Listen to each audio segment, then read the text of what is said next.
ಎಲ್ಲರಿಗೂ ಒಂದು ಕಾನೂನು ಎಲ್ಲರೂ ಪಾಲನೆ ಮಾಡಬೇಕು. ಎಲ್ಲ ಹಬ್ಬ ಹರಿದಿನಗಳನ್ನು ನಾವೆಲ್ಲರೂ ವಿಜೃಂಭಣೆಯಿಂದ ಆಚರಣೆ ಮಾಡಬೇಕು. ಯಾವುದೇ ಹಬ್ಬ ಇರಲಿ ಶಾಂತಿಯಿಂದ ಆಚರಣೆ ಮಾಡಬೇಕು. ಯಾವುದೇ ಗಲಾಟೆ ಆಗಬಾರ್ದು ಅನ್ನೋ ಉದ್ದೇಶದಿಂದ ಈ ಸಭೆಯನ್ನು ಕರೆದಿದ್ದಾರೆ. ಈ ಸಭೆಯ ಕಾನೂನಿನ ಬಗ್ಗೆ ಅವರು ಮಾಹಿತಿಯನ್ನು ನೀಡ್ತಾರೆ. ಇದೇ ಪ್ರತಿ ವರ್ಷ ನಾವೆಲ್ಲ ಕೂಡ್ತೀವಿ. ನಮ್ಮ ಮಾಹಿತಿ ಪ್ರಕಾರ ಮೇಡಮ್ ಅವರಲ್ಲಿ ನಮ್ಮಲ್ಲಿ ನಾವೆಲ್ಲ ಒಂದೇ ತಾಯಿ ಮಕ್ಕಳು ಇದ್ದಂಗೆ ಅದೀವಿ. ನಾವು ಅಮ್ಮಿನಗಡದಾಗ ಯಾವುದೇ ಹಬ್ಬ ಹರಿದಿನ ಇರಲಿ ಕೂಡಿಯೇ ಮಾಡ್ತೀವಿ, ಕೂಡಿಯೇ ಬಾಳ್ತೀವಿ, ಕೂಡಿಯೇ ಆಡ್ತಿರ್ತೀವಿ. ಇದು ನಮ್ಮಲ್ಲಿ ಒಂದು ತತ್ವ ಅಮ್ಮಿನಗಡದ ಸುತ್ತಮುತ್ತ ಹಳ್ಳಿದು. ಆದರೂ ಸಹಿತ ಇವತ್ತಿನ ಕಾಲಮಾನ ಪ್ರಕಾರ ಮಾಧ್ಯಮಗಳೇ ಕೆಲವೊಂದು ಓಡಾಡ್ದ ಸಣ್ಣ ಸಣ್ಣ ಮಕ್ಕಳು ಇರ್ತಾರೆ. ಓನ್ಯಾಗ ನಮ್ಮಲ್ಲಿ ಕಣ್ಣಿಗೆ ಕಾಣ್ತಿರ್ತಾರೆ ಹುಡುಗರು. ಏನೋ ಒಂದು ನಮ್ಮ ಕಣ್ಣಿಗೆ ಕಂಡಾಗ ಯಾವುದೇ ಒಂದು ಅದು ಕಾನೂನು ಮೀರಿ ಮಾಡುವಂಥ ಕೆಲಸಗಳು ಯಾರೇ ಇದ್ದರೂ ನಾವೇ ಅಲ್ಲಿ ನಮ್ಮ ಮಕ್ಕಳಿಗೆ ಹೇಳ್ಬೇಕಾಗತ್ತೆ ಓನ್ಯಾಗ. ಅದನ್ನು ನಾವೆಲ್ಲರೂ ಮಾಡಿದರೆ ಯಾವುದೂ ಗಲಾಟೆ ಆಗೋದೇ ಇಲ್ಲ. ಅದಕ್ಕೆ ನಾವೆಲ್ಲರೂ ಈ ರಂಜಾನ್ ಹಬ್ಬವನ್ನು ಅತಿ ವಿಜೃಂಭಣೆಯಿಂದ ಅವ್ರ ಜೋಡಿ ನಾವು ಕೈ ಜೋಡಿಸಿ ಆಚರಣೆ ಮಾಡೋಣ. ಹಾಗೂ ಅವರು ಸಹಿತವಾಗಿ ನಮ್ಮ ಹೋಳಿ ಹಬ್ಬದಲ್ಲಿ ಅವರು ಭಾಗವಹಿಸಲಿ. ಮತ್ತು ರಂಜಾನ್ 3ನೇ ವರ್ಷದ ಸಹಿತ ಕೂಡಿ ಬರೋದು. ಕೊನೆಯ ಒಂದು ದಿವಸ ಕೂಡ ನಮ್ಮ ಹಬ್ಬ ಹೋಳಿ ಹಬ್ಬ ಎರಡು ರಂಜಾನು ಮತ್ತು ಬಣ್ಣ ಕೂಡಿ ಬರ್ತೈತಿ. ಹೋಳಿ ಹಬ್ಬ ಕೂಡಂಗಿಲ್ಲ, ನಡಬಾರ್ದು ಬರ್ತೈತಿ. ಯುಗಾದಿ ಬಣ್ಣ ನಮ್ಮದು. ಆ ಒಂದು ದಿವಸಕ್ಕೆ ಏನೈತೆ ನಾವು ನೀವು ಕೂಡಿ ಎಲ್ಲ ಆ ಹಬ್ಬನೂ ಆಚರಿಸ್ತೀವಿ, ಈ ಹಬ್ಬನೂ ಎಲ್ಲರೂ ಕೂಡಿ ಆಚರಿಸ್ಕೊಂಡು ಮಾಡ್ಕೊತ ಬರ್ತೀವಿ. ತದನಂತರ ನಮ್ಮ ಮಧ್ಯದೊಳಗೆ ನಮ್ಮ ಹೋಳಿ ಹಬ್ಬ ಒಂದು ಬರ್ತೈತೆ, ಸಿರ್ಸೇಲ್ ಪಾದಯಾತ್ರೆ ಒಂದು ಬರ್ತೈತೆ. ಗೊತ್ತು ಒಂದು ವಾರ ನಾವು ಎಲ್ಲರೂ ಅಮ್ಮಿನಗಡ ಮತ್ತು ಸುಳಿಬಾವಿ, ಕಮುತಿಗಿ, ನಮ್ಮ ಅಕ್ಕಪಕ್ಕದ ಎಲ್ಲ ಸಮಾಜದ ಹಿರಿಯರು ಮತ್ತು ಯುವಕರು ಈ ಎಲ್ಲ ಹಬ್ಬಗಳಲ್ಲಿ ನಾವು ಕೂಡ್ತೀವಿ. ಅದರಾಗ ಈ ಒಂದು ಏನದು ನಮ್ಮ ಸಿರ್ಸೇಲ ಮಲ್ಲಯ್ಯನ ಪಾದಯಾತ್ರೆ ಕೂಡ ನಾವೆಲ್ಲ ಸಮಾಜರು ಹೋಳಿ ಹಬ್ಬದಲ್ಲೂ ಕೂಡ್ತೀವಿ. ರಂಜಾನ್ದಲ್ಲಿ ಕೂಡ ಎಲ್ಲರೂ ಕೂಡ ಮಾಡ್ತಿರ್ತೀವಿ. ಇಲ್ಲಿ ಯಾವುದೇ ಥರ ತೊಂದರೆಗಳಿಲ್ಲ.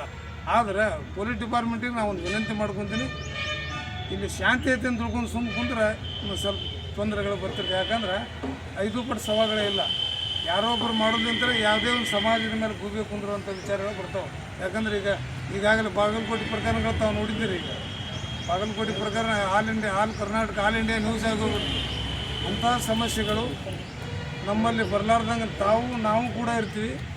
ನೀವು ಕೂಡ ಇದರಲ್ಲಿ ಪೊಲೀಸ್ ಡಿಪಾರ್ಟ್ಮೆಂಟ್ನವರು ಕೂಡ ತಾವು ಭಾಳಷ್ಟು ಜಾಗೃತವಾಗಿ ನಮ್ಮ ಜೊತೆಯಲ್ಲಿ ನಾವು ನಿಮ್ಮ ಜೊತೆಯಲ್ಲಿ ಸಹಕಾರ ಮಾಡ್ತೀವಿ. ಈ ಒಂದು ಹೋಳಿ ಹಬ್ಬ ಮತ್ತು ರಂಜಾನ್ ಯಶಸ್ವಿಯಾಗಲು ನಾವೆಲ್ಲ ಸಮಾಜದವರು ಅವರಿವರಲ್ಲಿ ಎಲ್ಲ ಸಮಾಜದವರು ಹೋಳಿ ಹಬ್ಬ, ಮಲ್ಲಿಕಾರ್ಜುನನ ಜಾತ್ರೆ, ರಂಜಾನ್ ಇವು 3 ಹಬ್ಬ ಭಾಳ ಯಶಸ್ವಿಯಾಗಿ ಅಮೀನಗಡದಾಗ ಮಾಡ್ತೀವಿ ಅಂತ ಈ ಸಂದರ್ಭದಲ್ಲಿ ಮಾತು ಕೊಟ್ಟು ಅವ್ರಿಗೆ ಯಾವ್ದಾದ್ರು ಸುಳೆಬಾವಿ ಮತ್ತು ಅಮೀನಗಡ ಇಲ್ಲ ಸುತ್ತಮುತ್ತ ಹಳ್ಳಿ ಒಳಗೆ ಯಾವುದೂ ಘಟನೆ ಆಗಲಾರ್ದಂಥ ನಮ್ಮ ಊರಿನ ಎಲ್ಲ ಗುರು ಹಿರಿಯರು, ಎಲ್ಲ ಊರಿನ ಗುರು ಹಿರಿಯರು ಇದನ್ನು ಕಾಪಾಡ್ಕೊತ ಬಂದಿದ್ದಾರೆ.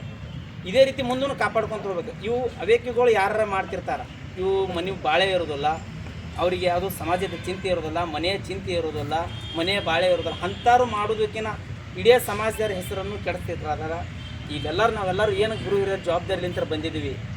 ನಮ್ಮ ಎಲ್ಲ ಕರ್ತವ್ಯ ಅದಾವೆ. ಅಂತಾರೆ ಯಾರ ನಮ್ಮ ಸಮಾಜದೊಳಗಿದ್ರಂದ್ರೆ ನಾವೇ ಅವರಿಗೆ ಮೊದಲ ಬುದ್ಧಿ ಹೇಳಿ ಕೆಲಸ ಆ ನಿಟ್ಟಿನೊಳಗೆ ಹೋಗಲಾರ್ದಂಗೆ ನಾವೆಲ್ಲರೂ ಶಾಂತಿ ರೀತಿಯಲ್ಲಿ ಕಾಪಾಡ್ಕೊಂಡು ಎಲ್ಲ ಹಬ್ಬ ಹರಿದಿನ ಏನು ಬಂದ್ರಂದ್ರು ನಾವೆಲ್ಲರೂ ಕೂಡಿ ನಿಂತು ಕೆಲಸ ಭಾವ್ಯಕತೆಯಲ್ಲಿಂತ ನಾವು ಮಾಡ್ಕೊತ ಹೋಗೋಣ ಅಂತೇಳಿ ಕೆಲಸ ಎಲ್ಲ ಕಟ್ಟಿಗೆ ಸಲಗ ಕೆಲಸ ನಾವು ಹಲವಾರು ಬಾಯಿ ಮಾಡಿದ್ವಿ ಅಂತಂದ್ರೆ ನೆಡೋದಿಲ್ಲ. ಏನು ಒಂದು ಹಬ್ಬಕ್ಕೆ ಒಂದು ಕಟ್ಟಿಗೆ ಹೋಗ್ತಿರ್ತಾರೆ, 2 ಬೇಡಪ್ಪ ಇಲ್ಲಿ ಒಂದು ಒಯ್ ಅಂತೇಳಿ ಕೆಲಸ ಕೊಟ್ಟು ಬಿಟ್ಟಿವಿ ಅಂತಂದ್ರೆ ನಾವು ಅದಕ್ಕಾಗಿ ಕೆಲವೊಂದು ಇಟ್ಬಿಟ್ಟಿರ್ತೀವಿ. ನಾವು ಈಗ ಒಯ್ಯಕ್ಕೆ ಬಂದಾರೆ ಹೋಳಿ ಹಬ್ಬಕ್ಕೆ ನಮ್ಮ ಮನೆಗೆ ವಿಶೇಷ ಕೆಲಸ ಬರ್ತಿರ್ತಾರೆ. ನಾವು ಏನು ಮಾಡಿರ್ತೀವಿ, ಕೆಲವೊಂದು ಕಟ್ಟಿಗೆ ಇಟ್ಬಿಟ್ಟಿರ್ತೀವಿ ಅಲ್ಲಿ.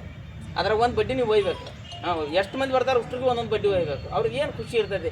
ಕೆಲವೊಂದು ಹುಡುಗರು ಕಾಡ್ತಿರ್ತಾರೆ, ಕೊಡುವವರಿಗೆ ಕಾಡ್ತಿರ್ತಾರೆ, ಕೊಳ್ಳಾರ್ದಾರಿಗೆ ಕಾಡೋದಿಲ್ಲ, ಕೊಳ್ಳಾರ್ದಾರಿಗೆ ಮತ್ತಿಟ್ಟ ಕಾಡಿಸ್ತಿರ್ತಾರೆ. ಅವರು ಅವ್ರು ಬರಲಿ, ಅವ್ರ ಮನೆಗೆ ಮುದ್ದಾಮ್ ತುಡುಗು ಮಾಡಬೇಕಂತೇಳಿ ಅಂಥ ಸಂದರ್ಭದೊಳಗೆ ಯಾರ ನಾವು ಸಿಟ್ಟು ಮಾಡಿ ಕೆಲಸ ಅವರಿಗೆ ಬಡೋದು ಹೊಡೋದು ಏನಾರು ಮಾಡಿದ್ವಿ ಅಂದ್ರೆ ಅವೆಲ್ಲ ಇದನ್ನು ಹೋಗಿ ಕೆಲಸ ಒಂದು ಕಟ್ಟಿಗೆ ಸಲಗ ಕೆಲಸ ಇಡೀ ಊರನ್ನು ಇಡೀ ನಮ್ಮ ಓಣಿಯನ್ನು ಸುತ್ತಾಕೊಂಡಂಗೆ ಆಗುತ್ತೆ. ಅವಕ್ಕೆಲ್ಲರೂ ನೀವು ಕೂಡ ಸಹಕಾರ ಕೊಟ್ಟು ಕೆಲಸ ಒಂದು ಕಟ್ಟಿಗೆ ಕೊಡೋದ್ರೊಳಗಾಗಲಿ, ಒಂದು ಸಿರ್ಸಾಲ್ ಹಬ್ಬ ಹೋಗೋದಕ್ಕಾಗಲಿ, ಒಂದು ಬಣ್ಣಕ್ಕಾಗಲಿ, ಆ ನಂತರ ನಾವು ಭಾಗವಹಿಸಿ ಕೆಲಸ ಎಲ್ಲರೂ ಕೂಡ ಸರಿ ಸಮಾನ ಕೆಲಸ ನಾವು ಹಬ್ಬ ಆಚರಣೆ ಮಾಡೋಣ ಅಂತ ಕೆಲಸ 2 ಮಾತು ಮುಗಿಸ್ತೀನಿ. ಜೈ ಹಿಂದ್, ಜೈ ಕರ್ನಾಟಕ.